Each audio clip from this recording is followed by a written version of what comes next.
Hello my dear friends and masters, welcome back to our channel oneness vegetarianism. నా పేరు స్వప్నేశ్వరి. ముందుగా మనందరి గురువైన బ్రహ్మర్షి పితామహ పత్రి సార్కి నా యొక్క అనంతకోటి ఆత్మ ప్రణామాలు. సత్యలోకవాసులకి, దివ్యలోకవాసులకి, మహాకారణ లోకవాసులకి, నక్షత్ర లోకవాసులకి, ఏంజల్స్కి, మహావతార్ బాబాజీకి, బుద్ధ భగవానుడికి, రామ్తా మాస్టర్, మహామహోపాధ్యాయుడు, మాస్టర్ టీచర్, ఇమోటల్ గురువైన తండ్రికి నా యొక్క అనంతకోటి ఆత్మ ప్రణామాలు. ఈ వర్తమాన క్షణంలో ఉన్న సమస్త సృష్టిలో ఉన్న యావత్ కాంతికి, కాంతి మాస్టర్స్కి, ఇమోటల్ మాస్టర్స్కి, అలాగే ప్రతి ఒక్క మూగజీవికి, భూమాతకి, పంచభూతాలకి నా యొక్క స్వయానికి కూడా అనంతకోటి ఆత్మ ప్రణామాలు. Thank you.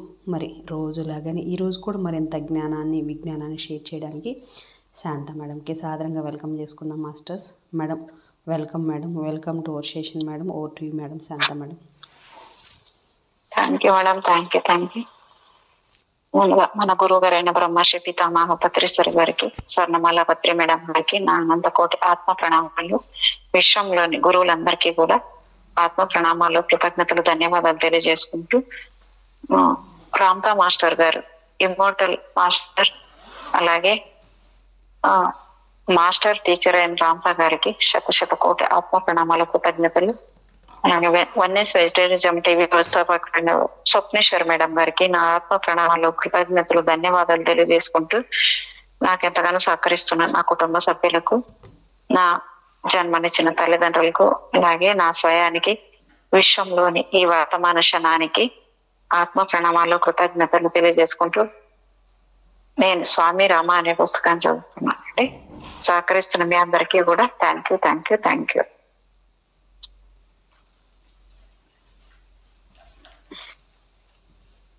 మేడం, ఇక్కడ వాయిస్ మీదే చాలా క్లియర్ ఉంది మేడం, ఇంట్లో ఉన్నప్పటికన్నా. అవునా? ఓకే. అంటే అలా కాదు మేడం, ఇక్కడ ఎందుకు క్లియర్ ఉందంటే అక్కడ బయట వాయిస్ అంతా వినపడుతుంది, ఇక్కడ మంచిగా రూమ్లో ఒక షూట్ రూమ్ లా ఉంటుంది. ఇది బయట నాయిస్ ఉంటుంది, అందుకని మేడం. ఓకే.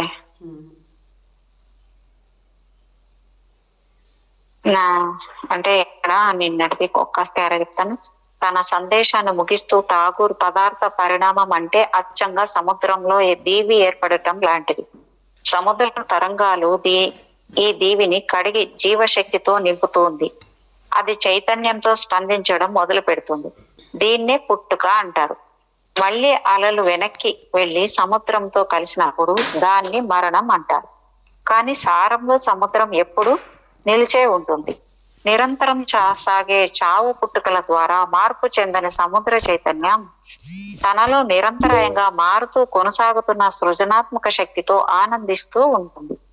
మీరు మీ ప్రత్యక్ష అనుభవం ద్వారా శాశ్వతమైన, నిరంతరం మారుతున్న ప్రకృతి ముఖార విందాన్ని దర్శించవచ్చు. ఆధ్యాత్మిక ఉన్మత్తత కలిగించే ఆమె సంగీతాన్ని, సృజనాత్మకత నృత్యాన్ని తనివి తీరా వీక్షించవచ్చునని అన్నారు.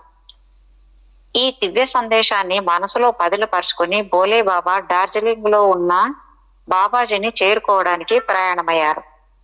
బోలే బాబా జీవితంలో నిగూఢమైన, ఎంతో సాహసంతో కూడిన ప్రయాణాలు ఇప్పుడు మొదలయ్యాయి. హరిహర్ రాయ్ దేశాయ్ మరో 10 మందితో కలిసి శాంతినికేతన్ నుండి బయలుదేరారు. బోలే బాబా తన గురువుని కలవడానికి బయలుదేరారనే విషయం వాళ్ళకి తెలియదు.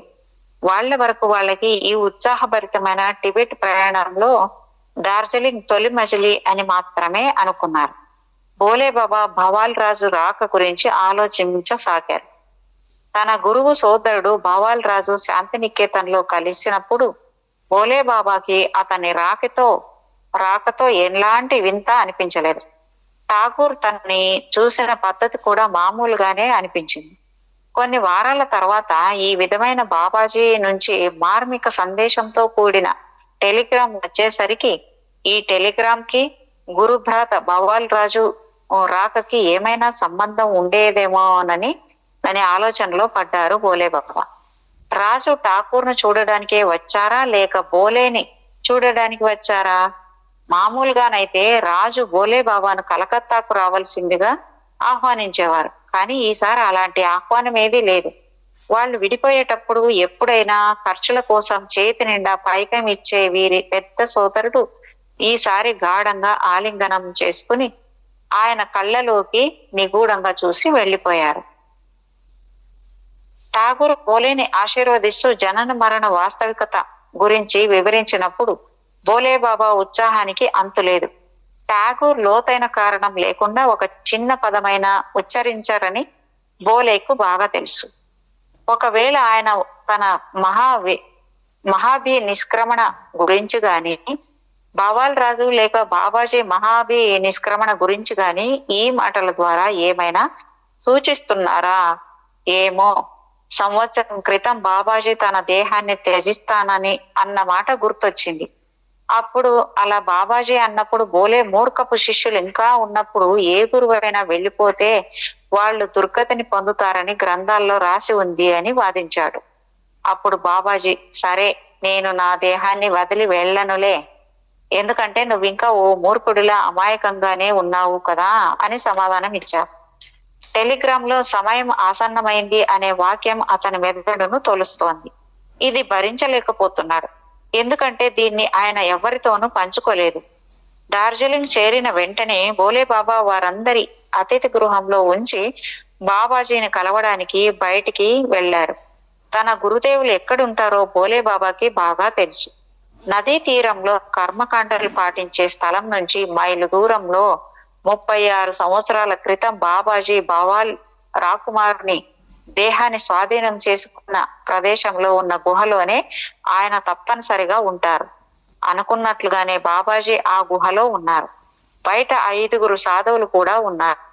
గత కొద్ది రోజుల నుంచి బాబాజీ మౌనంగా ఉన్నారని, అప్పుడప్పుడు మాత్రమే కళ్ళు తెరుస్తున్నారని చెప్పారు. ఆయన పిలవకుండా లోపలికి వెళ్ళడం సరైనది కాదని బోలేబాబా బయటే ఉన్నారు. కానీ ఆయన వచ్చిన కొద్ది నిమిషాలకే గుహలో నుంచి బోలియా లోపలికి రా అని పిలుపు వినిపించింది. ఆయన లోపలికి వెళ్ళిన వెంటనే బాబాజీ సాధు భావాలు ఎలా ఉన్నాడు అని అడిగారు. నేను చూసినప్పుడు బాగానే ఉన్నారు, కానీ నిజానికి అతను ఎలా ఉన్నారనే విషయం మీకే తెలుసు అన్నారు బోలే. బాబాజీ ముందు కూర్చున్నారు బోలేబాబా. కొన్ని గంటల నిశ్శబ్దం తర్వాత బాబా కళ్ళు తెరిచి అతను గెలిచాడు అన్నారు. ఈ రహస్యాన్ని మరికాస్త అర్థం చేసుకునే అవకాశం ఏమైనా ఉందా అభ్యర్థించాడు బోలే. ఉంది, అందుకే నిన్ను పిలిచింది. అతను తన అసలు నివాసానికి వెళ్ళిపోయి నా గురువు గారి పర్యవేక్షణలో ధ్యానంలో నిమగ్నమై ఉన్నాడు. నీవు నీ పరమ గురువుని కలిసే సమయం ఆసన్నమైంది. ఆయన నీ కోసం నిరీక్షిస్తున్నారు. నీకు ఏది కావాలంటే అది నేర్పుతారు అన్నారు బాబాజీ. ఆయన ఉంటున్న కైలాస పర్వతానికి వెళ్ళమంటారా? వద్దు, నువ్వు అక్కడికి చేరుకునేటప్పటికీ టిబెట్ లో శీతాకాలం ప్రవేశిస్తుంది. శీతాకాలంలో ఆయన మధ్య టిబెట్ లోని లాసా దగ్గర మఠంలోకి రావచ్చు. పరమ గురువు దర్శనార్థం తనతో పాటుగా 10 మంది శాంతినికేతనం నుండి వచ్చారని బోలేబాబా బాబాజీతో అన్నారు. బాబాజీ ఒకసారి అని నిట్టూర్చారు. ఇది చాలా క్లిష్టమైన స్పందన.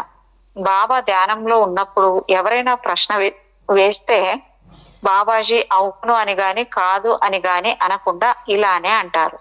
బోలే బాబాకి దాన్ని ఎలా అర్థం చేసుకోవాలో బాగా తెలుసు. ఈసారి ఈ హూ అంటున్న సందర్భాన్ని చూసి అవును కాదుకి మధ్యస్థంగా ఎక్కడో అర్థం చేసుకున్నారు. దారిలో ఉన్న కాలింగ్ పార్క్ లో బోలేబాబా తన చిన్నప్పుడు అందుడైన ఓ సాధువు దగ్గర కుంగుపు నేర్చుకున్నారు. ఇదేంటో కుంగుపు అంటే మీకు ఏమన్నా తెలుసా మేడం? ఇది ఒకసారి చెప్పండి. అంటే బోలేబాబా తన చిన్నప్పుడు అందుడైన ఓ సాధువు దగ్గర కుంగుపు నేర్చుకున్నారంట. కుంగుపునా? కుంగుపు కుంకు కదా మేడం? కుంగుపు అదే కుంకు ఉంటది. లేదు మేడం, కుంగుపు తెలియదు మేడం, తెలియదు. ముందు ఏమన్నా వస్తుందేమో చూద్దాంలేండి మేడం. కుంఫునే అంట మేడం, అది రాసినట్టు కుంఫునే అంటది. అవునా? ఓకే. పేరు అదే అంట, మనం పిలిచేది అట్లా పిలుస్తామంట. నిజమేనంట. మనం ఇప్పుడు ఎవరు చెప్పారు మేడం ఇది? పాప. ఓకే, ఆ పాప చదివేసింది అయితే. ఓకే, వస్తాయి కదా. దాని మీనింగ్ ఏమైనా తెలుసా అంట మేడం ఆ పాపకి? మార్షల్ ఆర్ట్స్ లాగా అంట madam. Martial okay arts okay లాగా స్పోర్ట్స్ కి సంబంధించి ఉంటాయి కదా, బాక్సింగ్ ఇట్లాగా. Okay okay okay. అదే అదే. ఇప్పుడు మేడం లేదు లేదు మేడం చెప్పండి. ఇప్పుడు ఆ సాధువు దగ్గర సిక్కిం వెళ్ళడానికి ముందు కొన్ని రోజులు విడిది చేశారు. సిక్కింలో ఉన్న బ్రిటిష్ అధికారులు ఈ సమూహాన్ని కాంగ్రెస్ పార్టీ గూఢచారి వ్యవస్థగా భావించి, అంటే అప్పట్లో కాంగ్రెస్ స్వాతంత్రం కోసం పోరాడుతోంది కదా, అప్పటిదన్నమాట. గూఢచారి వ్యవస్థగా భావించి వీరి సామాన్లను సోదా చేసి చూశారంట. పండిట్ జవహర్లాల్ నెహ్రూ నుండి ఒక ఉత్తరం, గాంధీజీ నుండి వచ్చిన ఉత్తరాన్ని చూసి ఈ ప్రయాణికులను అక్కడికక్కడే నిర్బంధించారు. దాంట్లో ఎలాంటి రాజకీయ భావాలు లేకున్నా ఆ లేఖలు భారతదేశంలోని ముఖ్యమైన నాయకుల నుండి వచ్చినవి కనుక వీరికి ఖచ్చితంగా కాంగ్రెస్ పార్టీతో సంబంధం ఉండి ఉంటుందని, అందువల్ల వీరు కూడా చాలా ముఖ్యమైన వ్యక్తులు అయి ఉంటారనే విషయం దృఢీకరించబడింది. దాంతో అధికారులు వీళ్ళని ముఖ్యులుగా భావించి వాళ్లకు సౌకర్యవంతంగా చూడటం మంచిదని భావించారు. ఆ రకంగా వాళ్ళు గవర్నర్ బంగ్లాలో ఉన్నప్పుడు ఒక స్వేచ్ఛ తప్ప సకల సౌకర్యాలు అమర్చబడిన నిర్బంధంలో ఉంచబడ్డారు. అధికారులు తమ పరిశోధన మొదలు పెట్టారు. అందులో భాగంగా అహ్మదాబాదు, కలకత్తాలోని తమ ప్రత్యర్థులకు విచారణ వివరాలు పంపుతూ మహాత్మా గాంధీ, జవహర్లాల్ నెహ్రూలకు వివరణ కోరుతూ తాకీదులు పంపారు. వారాలు గడుస్తున్నాయి. వీళ్ళకి సహనం నశిస్తోంది. 2 నెలలుగా నిర్బంధంలో ఉంచడంతో భోలేబాబా ప్రమాదాన్ని ఎదుర్కోవడానికి సిద్ధమవుతూ ఒక పాత మురికి కోటును ఒక గార్డు నుంచి కొన్నాడు. అది చాలా పొడవుగా ఉండి మారు వేషధారులకు బాగా అనుకూలంగా ఉంది. ఒకరోజు రాత్రి కాపలాదారు బాగా తాగి మత్తుగా ఉన్నప్పుడు భోలేబాబా ఆ కోటు కప్పుకొని బయటికి వెళ్లారు. వెళ్తున్నప్పుడు తాను ఢిల్లీకి వెళ్తున్నట్టు తన స్నేహితులకు ఉత్తరంలో రాసి ఢిల్లీకి వెళ్లకుండా టిబెట్ వైపు ప్రయాణమయ్యారు. 3 రోజులు నడిచిన తర్వాత సిక్కిం టిబెట్ సరిహద్దులు చేరుకున్నారు. అక్కడ ఒక గూర్ఖా సైనికుడు గుర్తింపు పత్రాన్ని అడగగా ఆయన ధారాళంగా నేపాలీ భాషలో మాట్లాడేసరికి ఆ సైనికుడు ఆయన్ని అనుమతించాడు. సుదీర్ఘమైన శ్రమతో కూడుకున్న టిబెట్ ప్రయాణాన్ని, తాను హిమాలయ పరమ గురువులతో గడిపిన జీవితాన్ని పునశ్చరణ చేసుకుంటూ కొనసాగించారు. మాంసము, చేపలు తప్ప శాకాహారం దొరకటం బహు కష్టమైపోయింది. పాడి పదార్థాలను తినడం కూడా మానేశారు. ఎందుకంటే అవి పాడైపోయి వాసన వస్తున్నాయి. అప్పుడప్పుడు బలవంతం మీద గొర్రెల కాపరుల నుంచి, అంటే యాక్, హిమాలయాల్లో పెరిగే ఎద్దు సమూహాల కాపలాదారుల నుంచి అప్పటికప్పుడు తీసిన పాలు త్రాగేవారు. వాళ్ళ పాల గిన్నెలు ఎప్పుడూ శుభ్రంగా ఉండేవి కావు. అతనికున్న హస్త సాముద్రికము, జ్యోతిష శాస్త్రము ఇప్పుడు ఉపయోగపడింది. ఎలా అంటే టిబెట్ లోని సంచారం తెగలకు జ్యోతిషం చెప్పేవారన్నా, భవిష్యవాణి చెప్పేవారన్నా ఎంతో ప్రేమ. అయినప్పటికీ భవిష్యవాణి చెప్పడం అనేది భోలేబాబా మనసుకి నచ్చలేదు. కానీ దానివల్ల ప్రజల్లో ఎంతో మంది ఆయనకు స్నేహితులయ్యేవారు. ఆ విధంగా ఆయన అవసరాలన్నీ తీరేవి. టిబెట్ నుండి లాసాకు సాగుతున్న సుదీర్ఘ ప్రయాణంలో దారి పొడవునా పెద్ద సమతలమైన శిలాఫలకాలు వేల కొద్దీ ఉన్నాయి. ముఖ్యంగా ఎత్తైన కొండ ప్రాంతాల దారులలో ఓం మణి పద్మేహం అనే ప్రముఖమైన మంత్రం చెక్కి ఉంది. మేడం ఇది సూర్య మంత్రం కదా మేడం, ఇది నేను రోజు చెప్పుకుంటాను, మీ ఇక్కడ కూడా ఉన్నాయంట. కాదు సూర్య మంత్రం అని కాదు. ఇప్పుడు మనకి ఓంకారం, మనం ఎలాగా మనకి ఇక్కడ ఓంకారానికి మన మీనింగ్ ఏంటి, ఓంకారం అనుకున్న విశిష్టత మనం ఎలాగా అనుకుంటామో వాళ్ళకి మూల మంత్రం లాగా ఓం మణి పద్మేహం అని వాళ్ళు టిబెటియన్స్కి ఆ విధంగా వాళ్ళు ఓం మణి పద్మేహం అంటే అదే మేడం. అంటే సూర్య ఆరాధకులే దాన్ని వాడతారు అనేసి ఎవరో ఒక ఆయన చెప్పాడు మేడం. ఇక్కడ ఆయన పేరు ఏంటో గుర్తులేదు. సూర్య ఆరాధకులని కాదు, మన ఓంకారం లాగా వాళ్ళు మూలమంత్రం అది ఓం మణి పద్మేహం అనేది టిబెటియన్లు వాళ్ళు వాడతారు. అది మేడం. ఓం మణి పద్మేహం అనే ప్రముఖమైన మంత్రం చెక్కి ఉంది.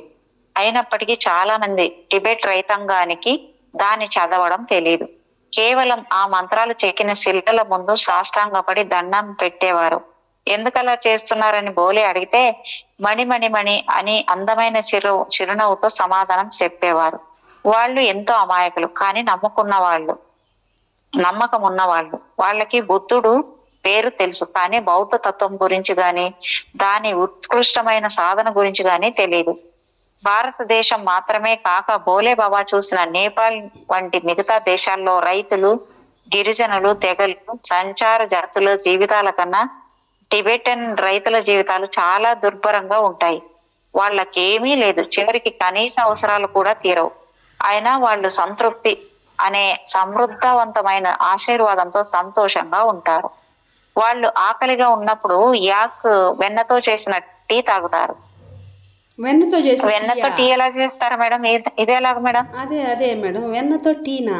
అరే ఇది డిఫరెంట్ గా ఉంది. అదే చూడండి, యాక్ వెన్నతో అంట. యాక్ వెన్న అంటే అదే మేడం, ఎద్దు పోసింది దాంతో వస్తుందా వెన్న? అది ఎముకలతో ఉడకబెట్టింది ఏమన్నా అది వస్తుంది కదా మేడం, చిక్కగా. అదేంటి అంటే మేక పాలు, లేకపోతే ఆ యాక్ ఎక్కడి నుంచి పాలిస్తుంది మేడం వెన్న తీయడానికి వీళ్ళకి? మేడం మేడం అవునండి, యాక్ అని చెప్పు. యాక్ అని ఒక అనిమల్ ఉంటుంది, దాంతో దానికి వచ్చిన పాలతో వెన్న. మేడం అది కూడా ఆవులాగా ఉంటుంది, కానీ కొంచెం ఆవులాగా ఉంటుందంట, కానీ ఆవు కాదంట. కొంచెం యాక్ అంట దాని పేరు. యాక్ అని ఒక యానిమల్ పేరు అంట. చూసాను మేడం, నేను నిన్న కూడా వీడియోలో చూసాను. అది యాక్ ఎద్దులాగా పొట్టుకుంటది, ఎక్కువ జుట్టులాగా పెరిగింటది దానికి కింద పైన అంతా. అదేదో చర్మం అంతా కిందకి వేలాడబడినట్టుగా ఉంటది మేడం, ఎక్కువ పొట్టుకుంటాయి అవి. దాని వెన్నతోటి అంటే అవి ఆవులు కూడా ఉంటాయా అట్లా? అదే పాలిచ్చే ఉంటాయి, పాలిచ్చే ఉంటాయంట, దాని వెన్నతో చేస్తారంట. అదే చెప్తుంది చూడు, పాప చెప్తుంది చూడు. ఓకే, ఆ పాపకున్న జ్ఞానం కూడా లేకుండా ఉంది నాకైతే మేడం. అన్నీ అందరికీ తెలియదు కదా మేడం. అదే ప్రతిదీ పాప అయినా మనమైనా ఎప్పటికీ నేర్చుకునేదే మన జీవితం కదా. అదే వెన్న అంటే ఎలా చేసింటారు, దానిలో కోసేమని చేస్తారేమో అనుకున్నాను నేనైతే. ఓకే ఓకే ఓకే, సారీ అన్నప్పుడు. అంటే వెన్నతో చేసిన మనం ఎలా యాక్ వెన్న అలాగే వాళ్ళు కూడా తయారు చేస్తారు మేడం వెన్నని. అంటే అది టీ ఎలాగ మేడం? వెన్న కాచడం అలాగే తాగడం అనుకుంటా, అంతేనేమో? అదే డిఫరెంట్, మనకు తెలియాల్సింది కానీ ఇంకా వెన్న అంటే అంతే మేడం. ఓకే, యాక్ వెన్నతో చేసిన టీ తాగుతారు. వేయించిన బార్లీతో చేసిన సంగటిని వాళ్ళ గుంపులో ప్రయాణిస్తున్న అతిథికి ఇచ్చి తర్వాత తింటారు. వీళ్ళ ప్రపంచంలో కాలానికి అర్థం లేదు. ప్రజలు అరుదుగా మాత్రమే నెలలను గుర్తు పెట్టుకుంటారు. అదే మంచి వాళ్ళతో ప్రయాణించి కదా మేడం. అదే మంచి విషయం. కాలానికి నిజమే, కాలాన్ని ఎందుకు మనం పట్టుకొని వేలాడాలి?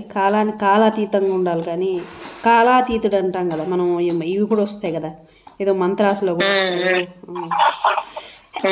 శివ పంచాక్షరిలో దేనిలో వస్తాయి? నేను కాలానికి అతీతంగా ఉన్నాను, ఈ అఫర్మేషన్ లో కూడా ఉండాలి కదా మేడం. ఒకటే అవునవునవును, నేను కాలాతీతుణ్ణి అనే వస్తుంది కదా మీద. నేను కాలంలోకి ప్రయాణించగలను కదా మేడం. ఇది మనకుండేది కాలంలోకి. శివ పంచాక్షరి దేంట్లోనూ వస్తుంది. నేను కాలాతీతుణ్ణి, కాలాయ, కాల రుద్రాయ, కాల ఇట్లా వస్తాయి చాలా. అవును అవునవునవును, కాలాయ అని వస్తుంది. వాళ్ళతో ప్రయాణించే వాళ్ళలో ఎవరో ఒక్కరు మాత్రమే రోజులను, వారాలను గుర్తు పెట్టుకుంటారు. భోలే బాబా కూడా రోజులను లెక్కించడం మర్చిపోయారు. మనసంతా పరమ గురువును చూడాలనే ఆత్రంగా ఉండడంతో భోలే బాబా హిమాని నదాలను దాటి, నదీ జలాలను దాటుకుని కొండ శిఖరాలపై ప్రయాణించి చివరకు లాసా చేరుకున్నారు.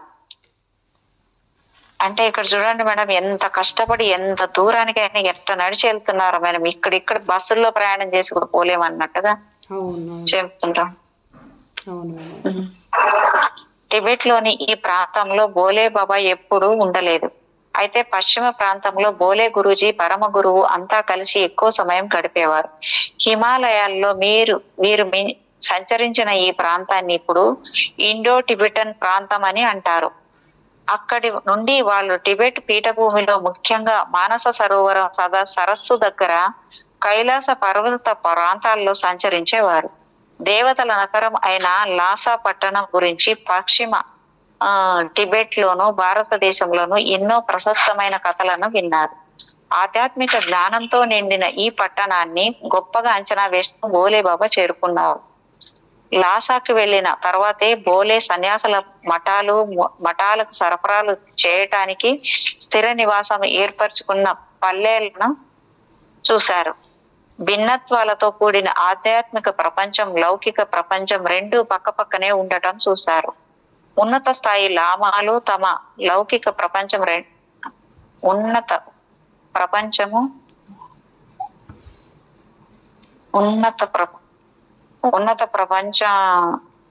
ఉన్నత స్థాయి లామాలు తప్ప కొంతమంది లామాలు ప్రభుత్వంతో పాలనాపరమైన స్థానాలలో ఉండటం చూశారు. అయితే ఈ రెండింటి మధ్య సంబంధం లేదు. విదేశీయులు దేశంలోకి ప్రవేశించకుండా ఉండటానికి ప్రభుత్వ నిర్వహణ వ్యవస్థ వాళ్ళ నుండి ఎక్కువ పన్నులు వసూలు చేస్తూ ఉంటుంది.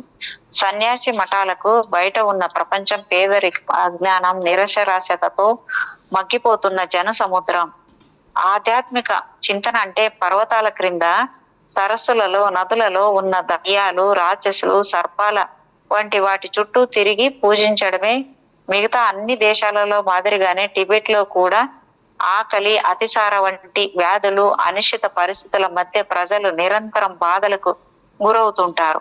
ఇక్కడ కూడా ఈ పరిస్థితులన్నింటికీ దేవతల కోపం లేదా దెయ్యాలు లేదా తమ పూర్వీకుల శాపాలే కారణంగా భావిస్తారు. అంటే మనకు నేర్పించినట్టే వాళ్ళకు కూడా నేర్పించేశారు మేడం ఇవన్నీ. మఠ జీవనం ఇందుకు పూర్తిగా భిన్నంగా ఉంటుంది. ఇక్కడ జీవితం సౌకర్యవంతంగాను సురక్షితంగాను ఉంటుంది. ఎందుకంటే మఠాల్లో లామాలు ప్రభుత్వంలో కీలక పాత్ర నిర్వహిస్తారు. అటు ప్రభుత్వంలోను ఇటు ఆధ్యాత్మిక రంగంలోను వాళ్లే ప్రముఖులు.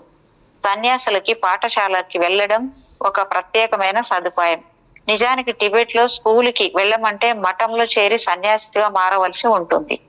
వాళ్ళ కుటుంబ స్థాయిని బట్టి ప్రవేశం దొరుకుతుంది. పాఠశాలలో ప్రవేశించిన తర్వాత వాళ్ళకి టిబెట్ భాషలో చదవడము, రాయడము నేర్పుతారు. తర్వాత ఉన్నత విద్యలో భాగంగా బౌద్ధ గ్రంథాలను చదవడానికి పాళీ భాషను చదువుతారు లేదా లౌకిక పరిపాలనా నిర్వహణలో భాగమవుతారు. భోలే బాబా స్వామీజీ అయినప్పటికీ టిబెట్ విషయంలో కావలసిన పరిజ్ఞానం ఉన్నప్పటికీ లామా సాంప్రదాయానికి చెందిన వారు కాకపోవడం వల్ల ఆయనకి అక్కడి మఠాల గురించి పెద్దగా తెలియదు. కొన్ని రోజులు లాసాల్లో పెద్దగా ఒక క్రిస్టియన్ సంస్థ కనపడింది. అక్కడ ఆయనకు ఆహారం, వసతి లభ్యమయ్యాయి. ఆ క్రిస్టియన్ సంస్థ సహాయంతో భోలే బాబా ఒక లామాని కలిసి తాను భారత్ నుంచి వచ్చిన ఆధ్యాత్మిక చింతనాపరుడిని పరిచయం చేసుకున్నారు. తాను సారనాథ్ గయలో చదువుకున్నానని, తనకి సంస్కృతం, పాళీ భాషలు వచ్చునని ఆయనకు చెప్పారు. ఆ విధంగా భోలే బాబా టిబెట్ లో ఉన్న పురాతనమైన అతి ప్రసిద్ధమైన జోకంగ్ ఆశ్రమాన్ని సందర్శించగలిగారు. ఇది దలైలామా కోటల ప్యాలెస్ కి దగ్గరగాను డ్రూపాంగ్ సన్యాసి మఠానికి కొన్ని మైళ్ళ దూరంలోనే ఉంది. అక్కడి మఠంలో వేల కొద్ది సన్యాసులు ఉన్నారు. ఒక్క జోకంగ్ మఠంలోనే సుమారు 7,000 మంది సన్యాసులు ఉన్నారని తెలిసి భోలే బాబా ఆశ్చర్యపోయారు. ప్రతి గది, ప్రతి హాలు ఖాళీగా ఉన్న ప్రతి చోట దేవుళ్ళు, దేవతలు, దేవదూతలు, రాక్షసుల విగ్రహాలు, రకరకాలైన బుద్ధావతారాలకు సంబంధించిన శిల్పాలు, దలైలామా విగ్రహంతో సహా ప్రఖ్యాత లామాల విగ్రహాలతో నిండిపోయాయి. అతి కష్టం మీద కూర్చొని ధ్యానం చేయడానికి స్థలం దొరుకుతుంది. ప్రతి చోట వెన్నతో వెలిగించిన దీపాలు కనపడతాయి. నేలంతా యాక్ వెన్నతో జారుడుగా ఉండి నడవడం ఓ పెను సవాలుగా మారుతుంది. ప్రతి గదిలో తేనె తుట్టెల మాదిరి పైకప్పుకు గుడ్డతో చుట్టబెట్టిన వ్రాతప్రతులు వేలాడుతూ ఉంటాయి. సంవత్సరాల తరబడి వాటిని ఎవ్వరూ తెరవకపోవడంతో అవన్నీ దుమ్ము కొట్టుకుపోయాయి. ఈ పెద్ద పెద్ద మఠాలతో పాటు భోలే బాబా లాసాకి బయట ఉన్న ఓ చిన్న మఠాన్ని కూడా సందర్శించారు. ఎందుకంటే ఇక్కడి మఠాధిపతి లామా గొప్ప తాంత్రికోపాసకుడు అని విన్నారు. ఈ విషయాన్ని స్వామీజీ హిమాలయ పరమ గురువులతో జీవన పుస్తకంలో రాశారు. నేను లామాని కలిసినప్పుడు ఆయన చెక్కలతో నిర్మించిన గదిలో కూర్చొని చుట్టూ 7 మహిళలు ఉండగా అందరూ కలిసి మంత్రాలు జపిస్తున్నారు. కొన్ని మంత్రాలు జపించిన తర్వాత కారం, మసాలా చల్లిన మాంస ముక్కను కాస్త తిని మళ్ళీ మంత్రాలను ఉచ్చరిస్తున్నారు. అబ్బబ్బా ఇదేంటి మేడం ఇలా కూడా ఉన్నారా వాళ్ళు అక్కడ? దేవుడా, ఏమో మా మేడం, అమ్మ. వాళ్ళ కల్చర్ మన అదే. దేవుడా. 15 నిమిషాలైన తర్వాత లామా తన మంత్రోచ్చారణ ఆపి నేను ఎందుకు వచ్చానో అడిగారు. నేను చిరునవ్వు నవ్వి వారిని చూడటానికి వచ్చానని చెప్పాను. లేదు అది నిజం కాదు, నువ్వు ఫలానా వ్యక్తివైన నువ్వు మారు వేషంలో ఉన్నావు, సిక్కిం పోలీసులు నీ కోసం తిరుగుతున్నారు అని అన్నాడు. అతను చాలా కోపంగా ఉన్నాడని అతని మాటలే చెప్తున్నాయి. నేను ఈ తాంత్రికోపాసనలోని ఈ మార్గాన్ని, పచ్చి మాంసం తినడాన్ని నిరసిస్తానని అతనికి తెలుసు. అతను నా ఆలోచనలను చదివాడని తెలిసి భయం వేసింది. అయితే అతను అలా చేసినందుకు నేనేమి ఆశ్చర్యపోలేదు. ఎందుకంటే అప్పటికే ఎదుటి వాళ్ళ ఆలోచనలు చదివే వాళ్ళు చాలా మంది నాకు తెలుసు. అలాగే ఎదుటి వారి ఆలోచన చదివే పద్ధతి మొత్తం నాకు తెలుసు.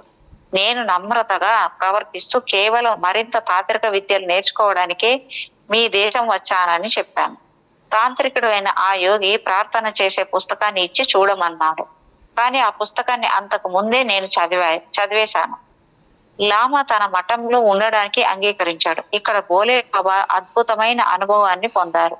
ప్రధాన లామాతో సహా చాలా మంది లామాలు పట్టు వస్త్రంతో చుట్టి గ్రంథాన్ని, మందంగా పూసి ఉన్న సంస్కృత గ్రంథాన్ని పూజిస్తుంటారు. దాన్ని ఎవరు తెరవరు. ఎందుకంటే ఎవరన్నా తెరిస్తే వెంటనే కుష్టు వ్యాధి సోకి మరణిస్తారని నమ్ముతారు వారి బాబా. బోలే బాబా ఇలాంటి మూఢనమ్మకాల్ని నమ్మరు. చదివిన వారికే రచన సౌందర్యం సొంతం. దాంట్లో ఏముందో కూడా తెలియని మూర్ఖులకు ఆ సౌందర్యం విలువ ఏనాటికి తెలియదు అనే నానుడి ఆయనకు బాగా గుర్తుంది. ఆయనకు ఆ గ్రంథాన్ని చదవాలనే కోరిక బాగా ఉంది. ఒక రోజు రాత్రి ఆయన గ్రంథం ఉన్న గదిలోకి వెళ్లి దాన్ని చుట్టిన గుడ్డను తీసి క్రొవ్వొత్తి కాంతిలో చదివారు. అక్కడక్కడ కాస్త చదవగానే ఆ రచనని అంతకు ముందే తాను చదివానని అర్థమైంది. అది 18 భాగాలైన శివలింగ పురాణాలలోని ఒక పురాణ భాగం. ఈ భాగము స్వర్గాన్ని, నరకాన్ని వివరిస్తూ చనిపోయిన తర్వాత ఆత్మ ఏ విధంగా అక్కడికి ప్రయాణిస్తుందో వివరిస్తుంది. బోలే బాబా దీన్ని చుట్టేసి యథాస్థానంలోనే మళ్ళీ పెట్టేశారు. ఆ పుస్తకం ఉండాల్సిన స్థానాన్ని కదపడమే కాకుండా దానికి చుట్టిన వస్త్రాన్ని అచ్చం లామాలు ఎలా చుట్టే విధంగా చుట్టకపోవడం వల్ల, దీపాలను కదపడం వల్ల ప్రొద్దున్నే ఆ సన్యాసికి ఈ గ్రంథాన్ని ఎవరో తెరిచారని అర్థమైంది. దాంతో ఓ పెద్ద ప్రళయమే వచ్చినంత పనైంది. అక్కడ బోలే బాబాయే ప్రధానమైన అనుమానితుడు. కొన్ని నిమిషాల పాటు అక్కడి పరిస్థితిని చూస్తే ఆ లామా బోలే బాబానే అక్కడే చంపేస్తాడేమో అనిపించేలా ఉంది. వాళ్ళు అతని చుట్టూ చేరగానే బోలే బాబా వాళ్ళని చూస్తూ బిగ్గరగా, ఈ వ్రాత ప్రతిని చదవడానికి వెళ్ళమని నన్ను హిమాలయ గురువు గారు పురమాయించారు. మీరు నన్ను బాధిస్తే కష్టాల్లో చిక్కుకుంటారు అన్నారు. అతని వాలకంను, అతని బెదిరింపు చూసి వాళ్ళు వెనకడుగు వేశారు. అంతేకాక బోలే బాబాకి ఎలాంటి కుష్టు వ్యాధి సోకిన ఆనవాళ్లు కనపడపోయేసరికి నిజంగానే అతడికి ఈ గ్రంథాన్ని చదివే అధికారం ఉందని వాళ్ళు నమ్మారు. త్వరలోనే ఈ విషయమంతా ఓ పుకారుగా ఆశ్రమం అంతా వ్యాపించింది. దాంతో ప్రతి ఒక్కరూ అనంత జ్ఞానశక్తి సంపన్నుడైన ఓ యువ లామా బుద్ధగయ నుండి వచ్చాడని అనుకోవడం మొదలుపెట్టి లామాలు, సామాన్య జనాలు అతనిని చూడటానికి వచ్చి సాష్టాంగ నమస్కారాలు చేయడం మొదలు పెట్టారు. కానీ బోలే బాబాకి మూఢ విశ్వాసాలు, భావావేశాలు అంటే సెంటిమెంట్లు తెచ్చిపెట్టే గౌరవం త్వరలోనే ఇక్కట్లను తెచ్చిపెడుతుందని తెలుసు. దాంతో ఆయన తన తుది గమ్యం చేరుకునే సమయం వచ్చిందని ప్రకటించారు. దాంతో లామాలు అతని ప్రయాణానికి కావలసినవన్నీ సిద్ధం చేసి ఒక గైడ్ని కూడా ఇచ్చి బోలే బాబాను అతని పరమ గురువు నివసించే మఠానికి సాగనంపారు. బోలే బాబా ఈ మొత్తం అనుభవాన్ని లాసా మఠంలో ఒకే ఒక వాక్యంతో ఇలా అన్నారు. ఒక్కొక్కసారి ఆధ్యాత్మిక మార్గంలో శుద్ధ అజ్ఞానం నిగూఢమైన జ్ఞానంగా ఆమోదింపబడుతుంది. ప్రజలు దానిని పరీక్షించడానికి ఒప్పుకోరు.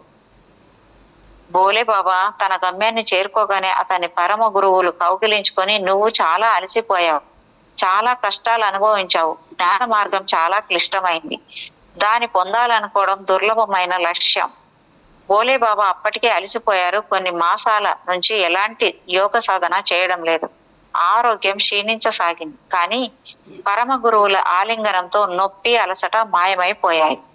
హిమాలయ పరమ గురువులతో జీవనంలో స్వామీజీ వివరించినట్లు పరమ గురువు దేవులు వృద్ధులే గాని చాలా ఆరోగ్యంగా ఉన్నారు. ఆయన కూర్చున్న చోటు నుంచి ఉదయం ఒకసారి, సాయంత్రం ఒకసారి లేస్తారు. అంతే. ఆయన ఎత్తు 5 అడుగుల 9 లేక 10 అంగుళాలు ఉంటుంది. సన్నగా ఉన్న చాలా చురుగ్గా ఉంటారు. దుబ్బుగా ఉంటారు.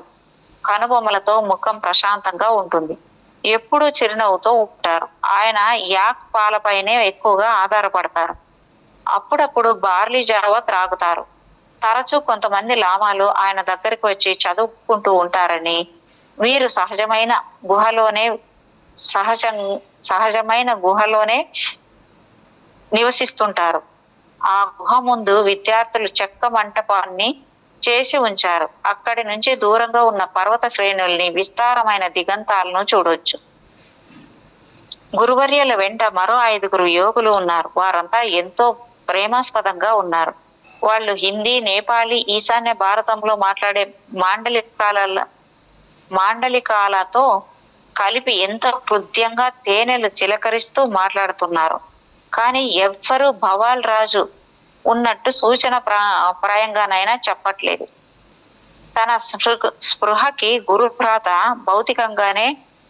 భౌతికంగా అక్కడే ఉన్నాడని తోస్తోందా, లేక కేవలం వాయు రూపంలో తన పరమ గురువుతో నివసిస్తున్నారా అని బోలేబాబా ఆశ్చర్యపోతున్నారు. అప్పుడప్పుడు కొంతమంది టిబెటన్ లామాలు చదువుకోవడానికి వస్తూ ఉంటారు. వారు భారతీయ గురువుల, ఋషుల, సన్యాసుల కథలు వినడానికి వస్తుంటారు. కానీ వాళ్ళు చాలా వరకు మంత్రతంత్రాలు, భూత వైద్య పద్ధతులు నేర్చుకోవడానికే ఇష్టపడుతూ ఉంటారు. ఏమైనప్పటికీ భోలే బాబాకి ఈ యోగులు, ముఖ్యంగా తమ పరమ గురువులు చావు పుట్టుకల రహస్యాన్ని, భూ ప్రపంచంలో ఆ తర్వాత కొనసాగే జీవిత నిగూఢత్వాన్ని బాగా ఎరిగి ఉన్నారనే విషయం తెలుసు. దాంతో పాటు ఎన్నో ఉన్నత స్థాయి తాంత్రిక పద్ధతులు, ఉదాహరణకి తాము బ్రతికి ఉండగానే తమ దేహాన్ని భద్రపరుచుకుని వేరొకరి దేహంలో ప్రవేశించే పరకాయ ప్రవేశ విద్య వాళ్ళకి తెలుసు. ఈ సిద్ధులు ఎంత సునాయాసంగా లక్మాలను సందర్శించే స్థాయికి వచ్చారో తలుచుకొని స్వామీజీ ఆశ్చర్యపోతుంటారు.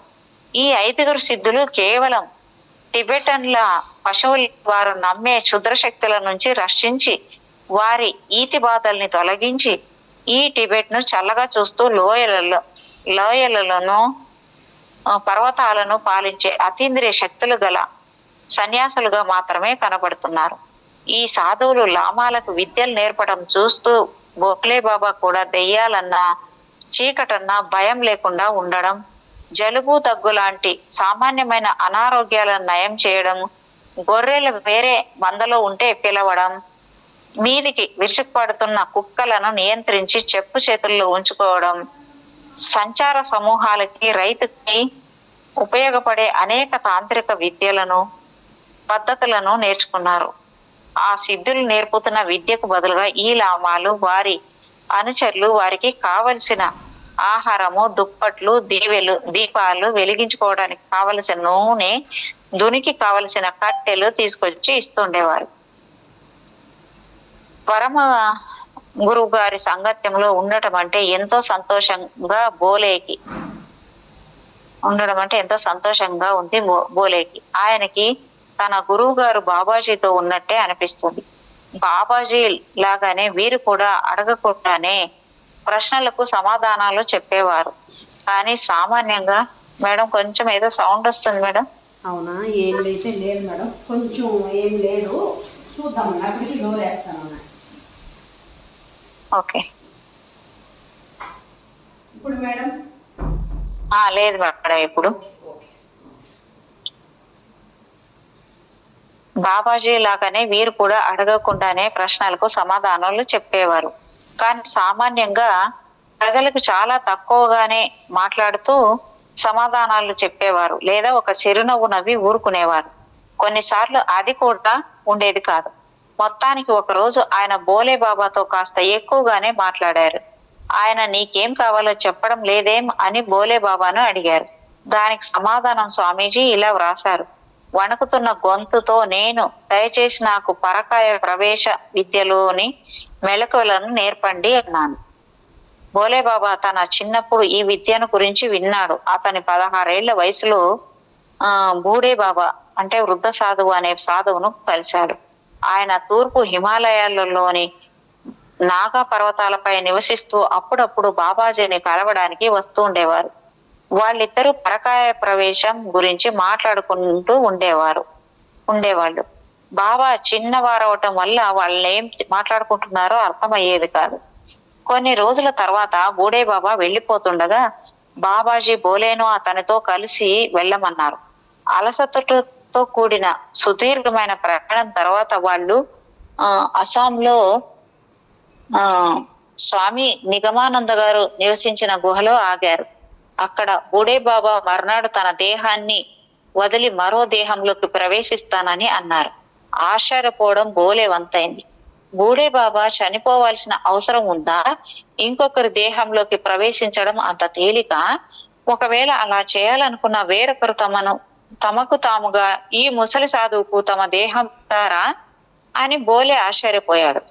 బోలే తనకున్న అనుమానాలను వ్యక్తీకరించాడు. బూడే బాబా నాకిప్పుడు 90 సంవత్సరాలు. ఈ దేహం ఎక్కువ కాలం సమాధిలో ఉండడానికి వీలు పడదు. అవకాశం తనంతట తానే వెతుక్కుంటూ వచ్చింది. రేపు మంచి స్థితిలో ఉన్న మృత శరీరం ఒకటి రాబోతోంది. ఆ యువకుడు పాము కాటు వల్ల చనిపోయాడు. ఇక్కడికి 13 మైళ్ళ దూరంలో నది ఒడ్డున అతన్ని వదిలేస్తారు అని అన్నారు. రేపు ఉదయాన్నే బయలుదేరాలని, అలాగైతేనే సూర్యాస్తమయం లోపల అక్కడికి చేరుకుంటామని అన్నారు ఆయన. అంటే మేడం బవాల్ రాజు అప్పుడు చనిపోయినలా అదే అనుకుంటా కదా మేడం? ఇది అయ్యుండొచ్చు మేడం, అయ్యుండొచ్చు. ఎస్, సేమ్ అలాగే ఉంది. ఇది ఆ నది లోపలికి రేపు ఒకరు చనిపోతున్నారు అని చెప్పి ముందుగా చేరుకున్నారు రేపు. ఓకే. వాళ్ళిద్దరూ పొద్దున్నే లేచేసరికి గుహ ద్వారం ఒక ఏనుగుతో మూసుకుపోయి ఉంది. దాని తల, తొండం, ముందు కాళ్ళు 2 గుహ లోపలికి ఉన్నాయి. దాన్ని ఒక తేలు కుట్టింది. ఏనుగు అక్కడికక్కడే చనిపోయింది. అయ్యయ్యో, తేలు కుడితే ఏనుగు చనిపోతుందా మేడం?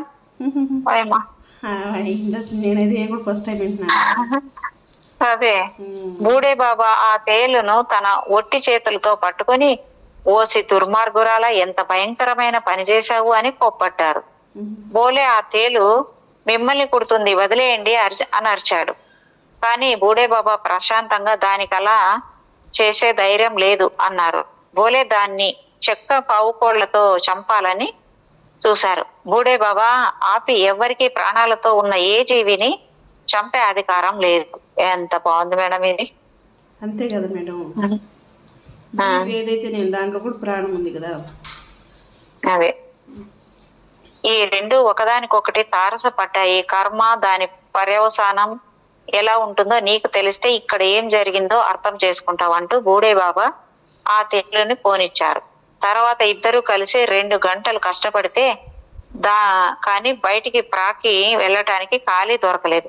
బయటికి రాగానే వాళ్ళు ఉత్తర దిక్కుగా నది వైపు సాగి అక్కడ గుడారం వేసుకున్నారు. ఉదయం నది ఒడ్డున కూర్చుని బోలే 2 గంటలు ధ్యానాన్ని కొనసాగించారు. కళ్ళు తెరిచి చూడగా అక్కడ బూడే బాబా లేరు. బూడే బాబా కోసం చుట్టూ చాలా సేపు వెతికి చేసేదేమీ లేక బోలే అక్కడే కూర్చున్నాడు. సాయంత్రం దాకా ఆయన రాకపోయేసరికి వెనుదిరిగి తన గురువు గారి దగ్గరికి వెళ్ళిపోదాం అనుకున్నాడు. కొన్ని రోజులు నడిస్తే అక్కడికి దగ్గరలో గౌహతి రైల్వే స్టేషన్ ఉంది. ఒకసారి బోలే అక్కడ రైలు ఎక్కి హరిద్వార్ లో దిగి అక్కడి నుంచి నడుచుకుంటూ తన గురువు గారు హిమాలయాల్లో నివసించే ప్రదేశమైన గుప్త కాశీ పవిత్ర పుణ్య క్షేత్రం గడ్వాల్ కి చేరుకున్నారు. ఆ ప్రసంగం గురించి స్వామీజీ ఇలా వ్రాశారు. నేను అక్కడికి చేరుకోగానే మా గురువు గారు బూడే బాబా నిన్న రాత్రి ఇక్కడున్నారు, వారు నీ గురించి వాకపు చేశారు అని చెప్పారు. కొన్ని రోజుల తర్వాత ఒక యువ సాధువు మా గుహకి వచ్చారు. అతడు నాతో ఎంతో పరిచయం ఉన్నట్టు మాట్లాడడం మొదలుపెట్టాడు. అస్సాంకి సాగిన మా ప్రయాణ వివరాలన్నీ చెబుతూ, నన్ను క్షమించు, నేను పరకాయ ప్రవేశం చేసినప్పుడు నాతో నువ్వు లేవు అంటూ అంతా చెప్పుకొచ్చారు. వీరి ఈ కొత్త భౌతిక పరికరం ఆయనను ఏమాత్రం ఇబ్బంది పెట్టినట్లు లేదనిపించింది. అతని పూర్వపు సామర్థ్యాలు, లక్షణాలు అన్నీ అలానే ఉన్నాయి. ఆయన తన తెలివి, ప్రజ్ఞ, పాఠవాలు, జ్ఞాపకాలు, జ్ఞానము, ప్రతిభలు, బూడే బాబా పాత అలవాట్లు అన్ని అలానే ప్రదర్శించగలుగుతున్నారు. మేడం వీళ్ళు ఒక చనిపోయిన శరీరంలో ప్రవేశించి మళ్ళీ బతుకుతున్నారు అంటే వాళ్ళు వదిలేస్తున్నారా, లేకపోతే వీళ్ళు బతకడానికి అంటే వాళ్ళు ఏది అంటే వాళ్ళు చనిపోయిన తర్వాత వాళ్ళ కర్మకాండాలు ఏమి చేయకుండా వదిలేస్తే ఇలా చేరుకుంటారా? ఎలా మేడం? నదిలో కొట్టుకొచ్చింది పాము పట్టు. ఇప్పుడు మన దాంట్లో కూడా కర్మకాండలు లేవు కదా, మన సొసైటీలో కూడా కర్మకాండలు లేవు. పత్రిసారి కూడా కర్మకాండలు ఎప్పుడు చేయరు, యాక్సెప్ట్ చేయరు. కానీ మేడం ఇప్పుడు పాతి పెట్టడము అదేనా చేస్తారు కదా? పాతి పెట్టడం చేస్తారు. వాళ్ళు ఏం చేస్తారంటే కొన్ని ఇక్కడే కూడా విన్నాను మేడం, నా చిన్నప్పుడు కూడా చూశాను. కొన్ని కులాల వాళ్ళు పడుకోబెట్టరు, శవాన్ని కూర్చోబెట్టేస్తారు. మా దాంట్లో కూడా కూర్చోబెడతారు మేడం. అదే అట్లాగా ఉంటారు. అయితే విషయం ఏమంటే పరకాయ ప్రవేశం చేస్తారు మేడం, పరకాయ ప్రవేశం చేస్తారు. అంటే మేడం ఇప్పుడు చనిపోయిన వాళ్ళలో పరకాయ ప్రవేశం అంటారా మీరు? ఇప్పుడు ఆయన ఎవరు ఆది శంకరాచార్యులు ఎలా చేశారంటే ఆయనకి ఏదో ఇప్పుడు వేదికగా చేసుకొని కొన్ని క్వశ్చన్స్ అడతారు చూడండి, ఒక రాజు ఆయన భార్య. అవును. అయితే అప్పుడు ఇక్కడ విషయం ఏంటంటే మేడం, ఎందుకు అలా చేస్తారంటే దేహం ఒక బాగా మంచి దేహం అయిందనుకోండి, ఏజ్ కొంచెం యంగ్గా ఉండో లేకపోతే ఏజ్ ఉండో ఆ శరీరం ఆరోగ్యకరంగా ఉండి శరీరంగా ఉండి వెళ్ళిపోయారనుకో, అలాంటి శరీరాన్ని ఇప్పుడు శరీరం లేకుండా ఉంటారు, చాలా సోల్స్ ఉంటాయి, వాళ్ళకి అంత శక్తి అంత ఎబిలిటీ ఉంటే ఆ సోల్ దీన్ని వాడుకుంటారు, ఈ శరీరాన్ని వాడుకొని వాళ్ళు చేయాల్సిన మంచివి చేయడానికి. మంచిదే కదా మేడం? అది మంచిదే మేడం. కానీ ఇప్పుడు కొంతమంది బతికి ఉన్న వాళ్ళకే పరకాయ ప్రవేశం అంటారు కదా, ఆ శంకరాచార్యులు అలా కదా చేసిండేది. అవును. అట్లాగో ఈ పరకాయ ప్రవేశం అనేది ఆయన చేసినట్టే కాదు, పరకాయ ప్రవేశం చేసే విధానము అదే ఎందులోకైనా చేయొచ్చు, బతుకున్న వాళ్ళకి చేయొచ్చు, బతికలేని వాళ్ళ దాంట్లో కూడా చేయొచ్చు పరకాయ ప్రవేశం. అంటే వాళ్ళ సోల్ అక్కడి నుంచి వెళ్ళిపోతుంది కాబట్టి వాళ్ళకి ఇబ్బంది కలగకుండా కూడా ఉంటది. అవును, అసలు ఇబ్బంది లేదు. అవును, ఎందుకంటే అంటే మేడం రూపం అయితే అదే ఉంటది, లక్షణాలు మాత్రం యువతల వ్యక్తి ఉంటాయి. అవునవును. ఇప్పుడు మీకు అంతెందుకు మేడం, చాలా మంది ట్విన్స్ ఉంటారు కదా, కమల్, వీళ్ళు ఏం చేస్తారు, ఒకలా చూడడానికి ఒకేలాగా ఉంటారు కానీ యాటిట్యూడ్స్ ఒకలా ఉండవు కదా. అవును అవును, వాళ్ళ సోల్స్ వేరు వేరుగా ఉంటాయి కదా. ఇప్పుడు నాకు కూడా అదే క్వశ్చన్, అంటే మనిషి మనం శరీరాన్ని ఇష్టపడుతున్నారా, వాళ్ళ అలవాట్లు, వాళ్ళ యాటిట్యూడ్, వాళ్ళ అలవాట్లు ఉంటాయి దాన్ని ఇష్టపడుతున్నారా? కానీ మెయిన్ శరీరం ఇంపార్టెంట్ కాదు కదా. అంటే శరీరంతో చేస్తాము కానీ శరీరం కాదు కదా. మనం ఇప్పుడు మీరున్నారు మేడం, మీరున్నారు, మీతో నేను మాట్లాడుతున్నాను, మీ పద్ధతులు లేకపోతే మీ యొక్క సంస్కారం కావచ్చు, అలవాట్లు కావచ్చు, మీరు చేసే విధానం కావచ్చు, దీన్ని చూసి నేను ఐడెంటిఫై చేస్తాను. కానీ మొహం చూసి శాంత మేడం లాంటి వాళ్ళు ఎవరో ఉండొచ్చు, అర్థమవుతుందా? అవును అవును, అది కాదు కదా నాకు ఇంపార్టెంట్ మేడం. అవును మేడం. కానీ వ్యక్తిత్వాలు తెలియవు కదా మేడం, వాళ్ళ వ్యక్తిత్వం ఎలా ఉంటుందని తెలియకనే మనము పరిచయాలు అవన్నీ ఏర్పరచుకుంటాం తెలియని వాళ్ళ గురించి. కానీ అది మనం మనుషులు చూసే చేసుకుంటాం కదా మేడం. ఒక్కోసారి వాళ్ళ మాటకు పడిపోతుంటాము, ఒక్కోసారి వాళ్ళ దీనికి ఏంటి రూపానికి పడిపోతుంటాము, ఇలా కూడా ఉంటాయి కదా మేడం. అందుకే ఎరుకుండాలనేది. అందుకే మనం అంటే ఆ పక్కోళ్ళు ఎట్లన్నా ఉండి మేడం, నేను ఎట్టున్నానని ఈడ ప్రతి ఒక్కటి చూడండి అర్థం లాంటిది మేడం, మనం అర్థం లాంటిది. నేను ఎలాంటి దాన్ని, నేను అలా సెలెక్ట్ చేసుకున్న వాళ్ళు కాదు, నేను ఎలాంటి దాన్ని, నేను ఎలా చూస్తున్నాను. ఒకటి నేను వాళ్ళని ఏం చూసి వాళ్ళతోటి జర్నీ చేస్తున్నాను, ఒకటి ఉంటుంది. రెండోది వాళ్ళు ఎలాగన్నా ఉండి కావచ్చు కాక, కానీ నా స్థితి, నా ఆత్మస్థితి ఉంటే దాన్ని నేను ఎలా తీసుకుంటున్నాను ఒకటి ఉంటుంది. రెండు ఉంటాయి మేడం దీంట్లో. అవును అవును, ఆత్మస్థితి ఉంటే ఇంకా మొత్తం అంతా తెలుసుకున్న తర్వాతే చేసుకుంటాము. ఓకే, అది మేడం. అర్థమైంది మేడం, అర్థమైంది. ఈ అనుభవంతో బోలే బాబా తన గురుదేవులు, పరమ గురువర్యుల వంటి అతీత స్థాయికి చెందిన యోగుల పరకాయ ప్రవేశ విద్యని ఆచరించగలరని, కానీ దాని గురించి మాట్లాడరని అర్థం చేసుకున్నారు.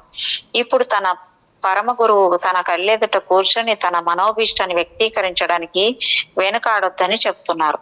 దాంతో ఆయన ఈ విద్యను ఎలా ప్రయోగిస్తారో చెప్పమన్నారు. అందుకు ఆయన అంగీకరించి మర్నాడు ఉదయం ఈ 5 నిపుణులు కొంతమంది లామాల సమక్షంలో తాను ఈ దేహాన్ని వదిలి మరి కాసేపట్లో తిరిగి వస్తానని చెప్పారు. అది వినగానే క్షణకాలం బోలేబాబా మనసులో బహుశా ఈ తన దేహాన్ని త్యజించిన తర్వాత దాన్ని మేము పాతి పెట్టడమో లేదా నీటిలో ముంచడమో చేయాలి కాబోలి అని అనుకున్నాడు. ఆ తర్వాత గురువుగారు బోలేబాబాను గుహలోకి వెళ్ళి ఎక్కడైనా ద్వారం గాని బయటికి వెళ్లే మార్గం గాని ఉందేమో చూసుకోమన్నారు. ఆయన గత నెల రోజులుగా అక్కడ ఉంటున్నారు. ఆ గుహకి ప్రవేశ ద్వారం తప్ప వేరే ద్వారం లేదని బాగా తెలుసు. ఆయన గురువు గారి ఆజ్ఞను అనుసరించాలి. ఆయన లోపలికి వెళ్లి అంతా చూసి వచ్చేసరికి గురువు గారు అందరికీ తన ఎదురుగా ఉన్న చెక్క పళ్ళాన్ని చూపుతూ ఇది అందరూ చూస్తున్నారా అని అడిగారు. అందరూ చూస్తున్నామని చెప్పారు. అప్పుడు ఆయన నన్ను చూస్తున్నారా అని అడిగారు. అందరూ అవును చూస్తున్నాం అని చెప్పారు. అప్పుడు బోలేబాబాని లామాని ఆ చెక్క పళ్ళేని పట్టుకోమన్నారు. వాళ్ళిద్దరూ ఆయన చెప్పినట్లే చేశారు. ఈ సంఘటనని స్వామీజీ వివరిస్తూ ఆయన శరీరం అస్పష్టంగా పొగ మంచులా మారడం మొదలైంది.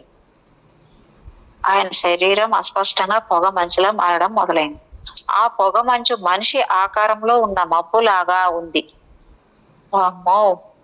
మనిషి ఆకారంలో ఉన్న మబ్బు మా వైపు కదలడం మొదలైంది. కొన్ని క్షణాల తర్వాత ఆ మబ్బు మాయమైపోయింది. మా చేతిలో ఉన్న చెక్క పళ్ళెం బరువుగా మారడం మొదలు పెట్టింది. మరికొన్ని క్షణాల తర్వాత మా చేతిలోని పళ్ళెము అంతకు ముందులాగా తేలిగ్గా అయింది. 10 నిమిషాల వరకు నేను లామాలు ఆ పళ్ళాన్ని అలాగే పట్టుకుని నుంచున్నాం. చివరికి కూర్చొని ఏదో సంభ్రమాశ్చర్యాలకు గురి చేసే సంఘటన ఏదైనా జరుగుతుందేమోనని ఆతృతగా చూస్తున్నాం. 10 నిమిషాల తర్వాత మా పరమ గురువర్యుల గొంతు పడింది. నన్ను ఆ పళ్ళేన్ని పట్టుకుని లేచి నుంచోమంటుంది ఆ స్వరం. మేము పళ్ళేని పట్టుకుని నుంచోగానే అది మళ్ళీ బరువెక్కడం మొదలైంది. మళ్ళీ ఆ మబ్బు మా ఎదుట ప్రత్యక్షమైంది. నుంచోగానే అది మళ్ళీ బరువెక్కడం మొదలైంది. మళ్ళీ ఆ మబ్బు మా ఎదుట ప్రత్యక్షమైంది. ఆ మబ్బు తిరిగి కనబడే వారి శరీరంగా మారింది. ఈ అద్భుతమైన నమ్మలేని అనుభవంతో నేను పరకాయ ప్రవేశం నిజమేననే నిర్ధారణకి వచ్చాను. అదే ప్రక్రియను వారు మరోసారి మా ముందు ప్రదర్శించారు. కొంతమంది ప్రాజ్ఞులు చావు పుట్టుకల రహస్యాలను భేదించడమే కాకుండా కేవలం వాళ్ళ శక్తివంతమైన మనసును ఉపయోగించి పదార్థాన్ని శక్తిగాను శక్తిని పదార్థంగాను మార్చగలరని హిమాలయ పరమ గురువులతో జీవనంలో స్వామీజీ తెలిపారు. స్వామీజీ ఏ విషయాన్నైనా సంపూర్ణంగా తెలుసుకొని సంతృప్తి చెందేవారు కారనే విషయం నాకు బాగా తెలుసు. అందుకే కేవలం ఆయన పరమ గురువు చేసిన ఆ అద్భుతాన్ని చూసి మిన్నకుండిపోయారంటే నేను నమ్మలేకుండా ఉన్నా. ఈ పరకాయ ప్రవేశ విద్యను తనకు చెప్పమని ఆయన ఖచ్చితంగా అడిగే ఉంటారని నేను భావించాను. నేను వారి పుస్తకాలను హిందీలోకి అనువదిస్తున్నప్పుడు ఆయన బోధనా మార్గం ఎంతో ఆచరణీయమైనది, ముక్కుసూటిగా ఉండేది అనే మాట చదివినట్లు నాకు హఠాత్తుగా గుర్తొచ్చింది. ఈ పదానికి ముందు గాని వెనక గాని ఏమీ లేదు. మిగతా విషయాలన్నింటినీ చదివితే ఇది సందర్భానికి తగినట్టుగా లేదు. కానీ ఈ మాట స్వామీజీని ఓ ముఖ్యమైన విషయం అడగడానికి అవకాశం ఇచ్చింది. స్వామీజీ అంత ఆచరణాత్మకంగాను సూటిగాను తమరికి ఏ విషయమో బోధించారు అని అడిగాను. ఎప్పటిలాగే నా ప్రశ్నని విననట్లుగా ఉండే విలక్షణమైన ప్రవర్తనతో తన ఆలోచన సామ్రాజ్యంలోకి జారిపోయారు. 1 నిమిషం తర్వాత కూర్చొని కళ్ళు ఆర్పకుండా కాలానికి శూన్యానికి ఆవల మన అనుభవంలో లేని అవగతం కాని విషయాన్ని తదేకంగా చూస్తూ ఉండిపోయారు. కాసేపటికి తిరిగి వచ్చి ఏమన్నారు అని సౌమ్యంగా అడిగారు. ఆ సమయంలో ఆయన చుట్టూ ఉన్న కాంతి పుంజము పూర్తిగా మారిపోయింది. అది అంతకు ముందున్నట్లు లేదు. ఆయనలో హిమాలయ పరమగురులతో జీవనం రచయిత అదృశ్యమయ్యాడు. ఆ ప్రదేశంలో ఈ ప్రపంచం పొందగలిగినంతగా తనలో ఇముడ్చుకోగలిగినంతగా దేన్నైనా సరే ఇవ్వటానికి సిద్ధంగా ఉన్న సున్నితమైన కారుణ్యమూర్తి పరమయోగి దర్శనమిచ్చారు.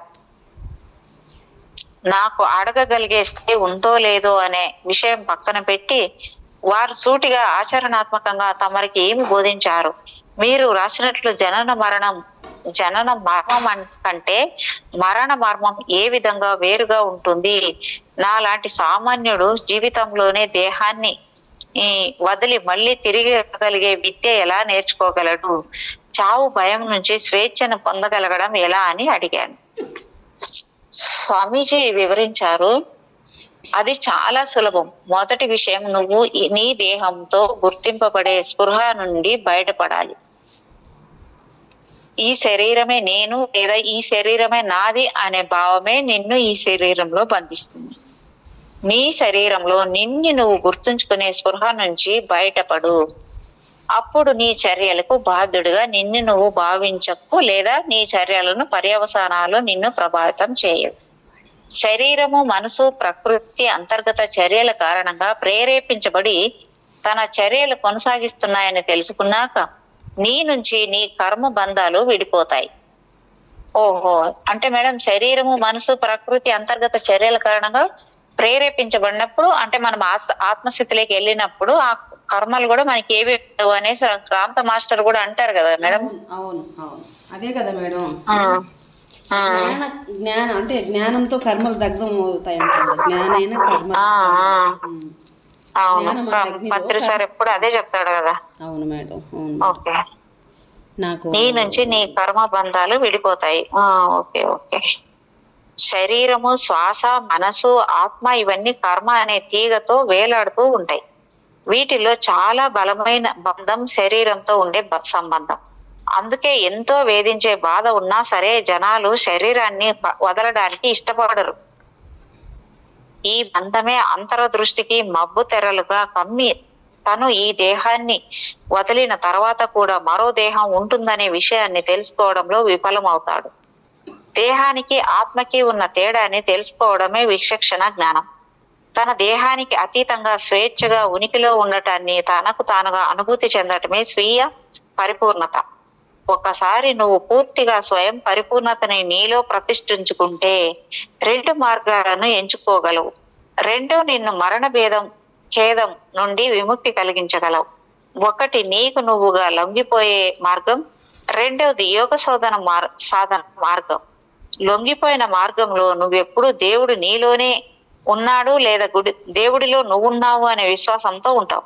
భగవత్ సంరక్షణలో ఇప్పటి జీవితం ఏ రకంగా గడుస్తుందో మరణానంతర జీవితం కూడా ఆయన సంరక్షణలోనే గడుస్తుందని అనుకుంటాం. దేవుని మీద నమ్మకము నిన్ను మరణ ఖేదం నుంచి విముక్తిని చేస్తుంది. ఈ ప్రక్రియ యోగ సూత్రాలోని 3వ అధ్యాయంలో వివరించబడింది. ఏదో ఒక రోజు మీకు క్రమ పద్ధతిలో నేర్పుతాను అన్నారు. నేను నాకు అర్థం కాని విషయాల్ని తెలుసుకోవాలనే ఆతృతతో పరమ గురుదేవులు తమ దేహాన్ని ఎక్కడ వదిలారు, ఆయన ఎక్కడికి వెళ్ళారు, ఆయన ప్రవేశించిన మరో శరీరం ఏది, మీరు లామా చెక్క పళ్ళాన్ని పట్టుకోవడంలో అర్థం ఏమిటి, ఆ మేఘం ఏమిటి అని అడిగారు.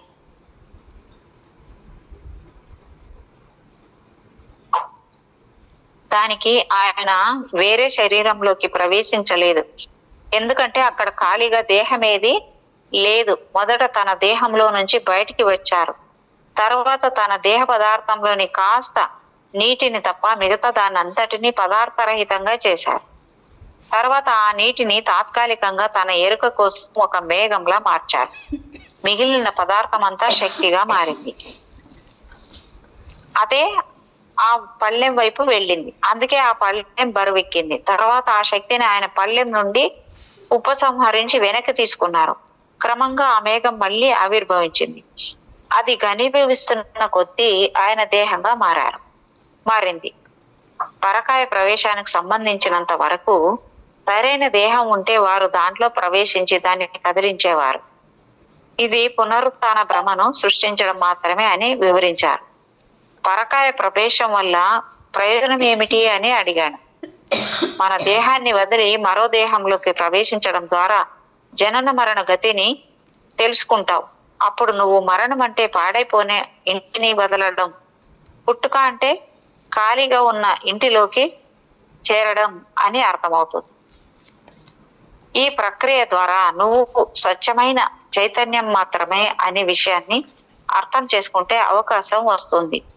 ఇక ఆ శరీరంలో ఉండాలా వద్దా అనేది నీ ఇష్టం. కర్మను గౌరవిస్తూ నువ్వు ఆ శరీరంలో కాసేపు ఉండి నీ బాధ్యతలు కానీ నీ విధులను కానీ పూర్తి చేసి ఆ తర్వాత వెళ్ళిపోవచ్చు.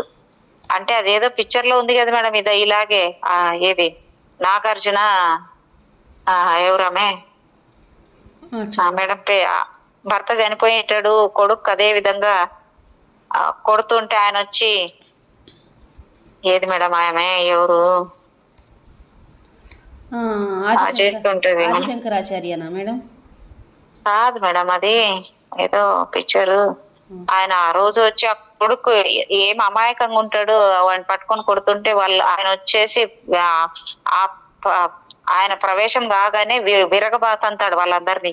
ఈ ఈయన కొడుకును కొడుతుంటే ఏమో మేడం నాకు ఏందో వీర్రాజు ఏందో బాలరాజు ఏదో అంటుంటది మేడం ఆమె. బంగారాజు బంగారాజు అవును మేడం.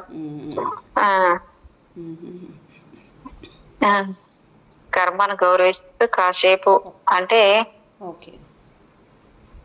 ఖాళీగా ఉన్న ఇంటిలోకి చేరడం అని అర్థమవుతుంది.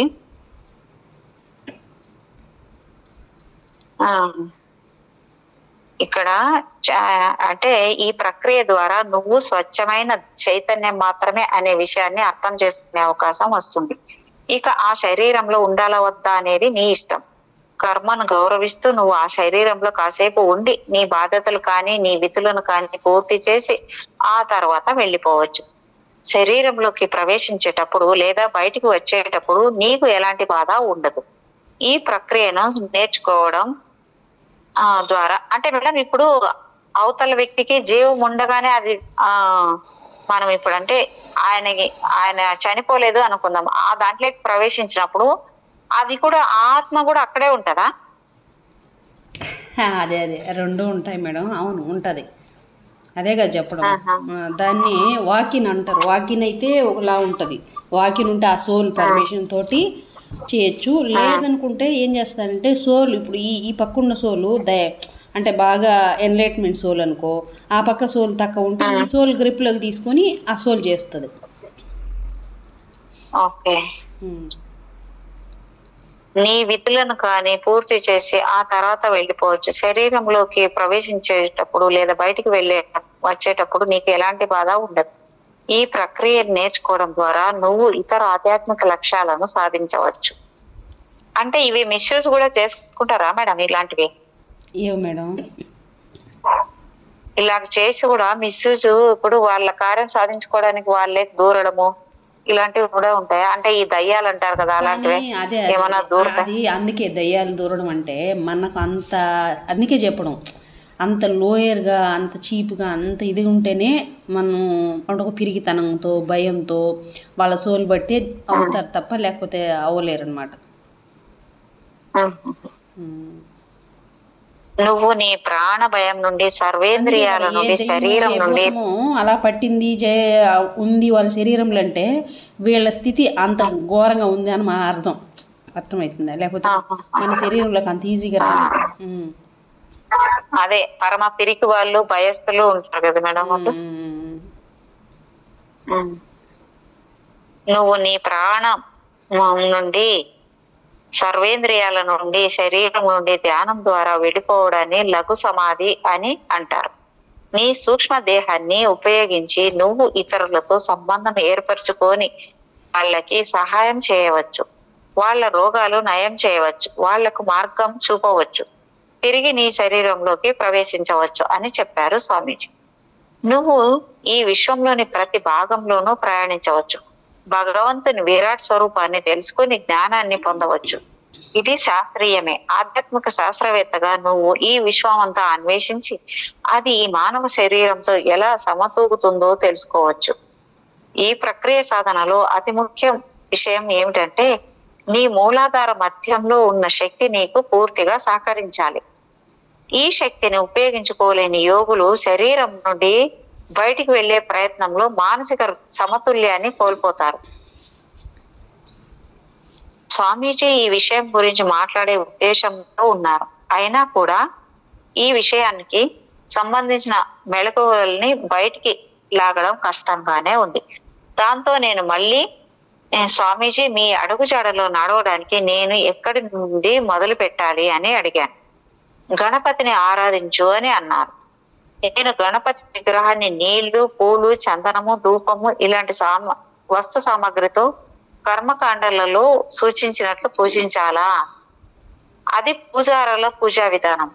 నమ్మకంతో నిజాయితీతో చేస్తే కాస్త ఉపయోగపడుతుంది. కానీ యోగ సాంప్రదాయంలో మూలాధార చక్రంలో కాంతి రూపంలో ఉన్న గణేశుని ధ్యానించాలి. అది సరిగా ఎలా చేయాలో ఒకరోజు నీకు చెప్తాను అంటూ ఆ రాత్రి నన్ను పంపించారు. నేను హిందీలోకి తర్జుమా చేసిన పవిత్ర టిబెట్ లో మా గురువర్యులు అని స్వామీజీ చాలా వరకు చదివేశారు.